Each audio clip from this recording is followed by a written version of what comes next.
VP নূরকে দেখলাম police এবং সেনাবাহিনী দুজনে মিলেই পিটাচ্ছে। এখন কি জন্য পিটাচ্ছে, ভিপি নূরের অপরাধ কি, সে কি করছে, সেনাবাহিনী কি কথা শুনে নাই, পুলিশের কি কথা শুনে নাই, আমি কিচ্ছু জানি না। আমি শুধু এতটুকু দেখছি যে ভিপি নূরকে সেনাবাহিনী এবং পুলিশ পিটাচ্ছে, শুয়ে পড়ছে তারপরও পিটাচ্ছে। মানে মনে হচ্ছে যে একটা শত্রু পাইছি, অনেক দিনের ক্ষোভ এখন পাইছি পিটা ইচ্ছা মতো। এটাই শুধু যতটুকু দেখে মনে হয়েছে। আগেই বলছিলাম বিপ্লবী সরকার দরকার, আগেই বলছিলাম। তো এইবার সরাসরি পয়েন্টে চলে আসেন। ভিপি নূরকে আপনি বিকাশ নূর বলবেন, আপনি চাঁদাবাজ বলবেন, আপনি অভিনেতা বলবেন, আপনি যা ইচ্ছে সেটা আপনার খুশি আপনি বলতেই পারেন। কিন্তু আমি যেটা বলবো, আমি ভিপি নূরকে 18 সাল থেকে দেখে আসছি, কোটা সংস্কার আন্দোলন থেকে আমি দেখে আসছি। যখন বাংলাদেশের বুকে মোদি আসে,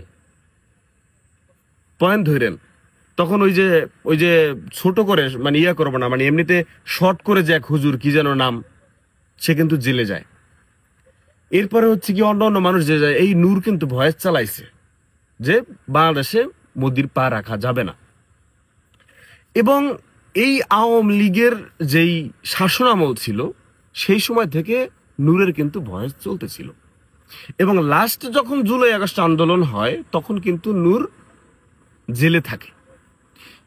কি যেন 90% এই সরকারের শেষ 10% ধাক্কা দেন, এই কথা কিন্তু নূর বলছে না। আমি নূরের সামসা হয়ে কথা বলছি না, হক কথা বলতে হবে। তা সেই এই গণঅভ্যুত্থানের পিছনে নূরের তো ভূমিকা আছে না। এই ধরেন হচ্ছে গিয়া এই গণঅভ্যুত্থানে আন্দোলন আমরা যারা করলাম, কয় মাস আন্দোলন করছেন? 1 মাস। নূর তো বছরের পর বছর এই আওয়ামী লীগ সরকারের বিপক্ষে বলে আসছে। সেটা আপনি বিএনপির কাছে জিজ্ঞেস করবেন, আপনি জামাতের কাছে জিজ্ঞেস করবেন, আপনি চরমনের কাছে জিজ্ঞেস করবেন, আপনি আমজনতার কাছে জিজ্ঞেস করবেন, সবাই হামত দিবে যে নূর যে সময় কেউ কণ্ঠস্বর চালায় নাই সে সময় নূর কণ্ঠস্বর চালাইছে, মার খাইছে। আরে ঢাকা ভার্সিটির শিক্ষকেরাও তো বলে, নট অনলি ঢাকা ভার্সিটির teacher but also general people, তারা কি বলে, মারতে মারতে নূরকে ভিপি বানানো হয়েছে। কথা সত্যতা তো আছে। তো আজকে যখন দেখি যে আসলে আমার এই কথাটা সবকিছু বাদ, আমার মেসেজ আছে, ইম্পর্টেন্ট মেসেজ, যেটা এই জুলাই আগস্ট গণ অভ্যুত্থানে নূর অন্যতম নায়ক, তার ভূমিকা আছে পিছনে। সে এই যে আজকে যাদেরকে ধরেন হচ্ছে গিয়া সামনের সারি বলেন, নেতা বলেন, তারা কিন্তু একসময় নূর ভাইয়ের সাথে ছিল এবং নূর ভাইয়ের সাথে বন্ধুত্ব বলেন, স্নেহ বলেন, তারা একই ভার্সিটিরই তো একটা সুসম্পর্ক ছিল। তারা সবাই মিলিয়ে কিন্তু অনেক আগ থেকেই এই রাজনীতি, আন্দোলন, সংগ্রাম, অন্যের বিপক্ষে কথা কিন্তু বলে আসছে। তো এখন যেটা আমি বলতে চাই সেটা হচ্ছে, এই ভিপি নূরকে যেহেতু সেনাবাহিনী এবং পুলিশ মনে হচ্ছে অনেক দিনের ক্ষোভ পাইয়ে যেভাবে পিটাইলো, আমরা যারা জুলাই আগস্ট আন্দোলনে আন্দোলন করছি, কথা বলছি, সোশ্যাল অ্যাক্টিভিটিস বলেন, সশরীরে বলেন, হিডেন বলেন, এখন যারা আমরা জুলাইকে কেন্দ্র করে কথা বলছি যে দেশে একটা বিপ্লব হয়েছে, জুলাইয়ের জন্য মানুষ উন্মুক্ত হয়েছে, এই যে জুলাই জুলাই আমরা বলি, নতুন বাংলাদেশ যে আমরা জপি, আমাদের সামনে ভয়ঙ্কর দিন আছে যদি কিনা আমরা আমাদের গোড়া শক্ত না করতে পারি। ভিপি নূর একটা দলের প্রধান, তাকে সিঁড়িতে ফালাইয়া সেনাবাহিনী পুলিশ যদি পিটাইতে পারে, তাহলে ওই যারা আন্দোলন করছে, সমন্বয়ক বলেন, মিছিল মিটিং করছে, সবাইকে পিটাবে। সেই দিক থেকে আমি এইটাই মেসেজ দিব, ভাই সবাই এখন এই যে বললাম যে হাসিনার যে বিষ দাঁত ওটা আছে এখনো, ওটাকে যদি ভেঙে না দিতে পারেন, সামনের দিন অন্ধকার। সামনের দিন আলোকিত করতে হলে সবাইকে এক হতে হবে।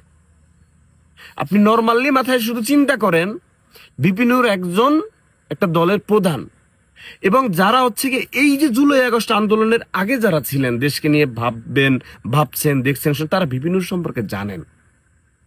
ভিপি নূর যখন ডাকসু নির্বাচন হয়, ওই সময় মনে হয় শোভন, গোলাম রব্বানী তারা ছিলেন, পত্রিকা ছাপানো হয়ে গেছে শোভন সভা ভিপি জিএস গোলাম রব্বানী হয়ে গেছে ছাপানো, কিন্তু সত্যতা ভোট টোট হওয়ার পর একদম শেষ রাতের আগে আগে শুনে সবাই যে ভিপি নূর জিতছে।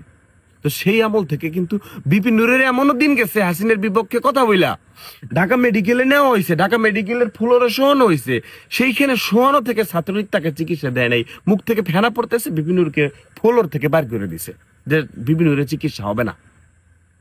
তো সেই বিপিনুর এই নতুন বাংলাদেশ গড়ার অন্যতম একজন ব্যক্তি, তাকে এভাবে প্রশাসন দিয়ে পিটানো,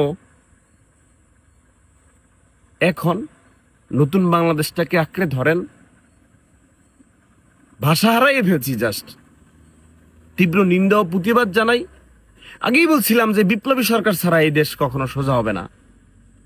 এই প্রশাসন কার? এই অন্তর্বর্তীকালীন সরকারের। সেই অন্তর্বর্তীকালীন সরকার ভিডিও ফুটেজ আছে, কোন কোন সেনাবাহিনী, কোন কোন পুলিশ পিটাইছে, সব ভিডিও ফুটেজ আছে, খুঁজেন। এই 15 বছরে জামাত থেকে, বিএনপি থেকে, আম মানুষ থেকে প্রশাসনের লোক ঢুকে নাই, খুঁজেন, সব সার্চ করেন। 100-র ভিতরে 100টা একটাও টিকবে না।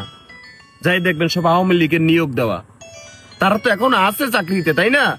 তারা চাকরিতে আরো থাকবে, এবং তারা সুযোগ পাইলে গলা টিপে ধরবে, তারা সুযোগ পাইলে লাঠিচার্জ করবে, তারা সুযোগ পাইলে গুলি করবে। এখন দেশটাকে বাঁচান। বিপিনুরের মতো মানুষ, তাকে সেনাবাহিনী পুলিশ পিটাই রক্তাক্ত করে। লজ্জা আমাদের জন্য। বিপ্লবী সরকার দরকার।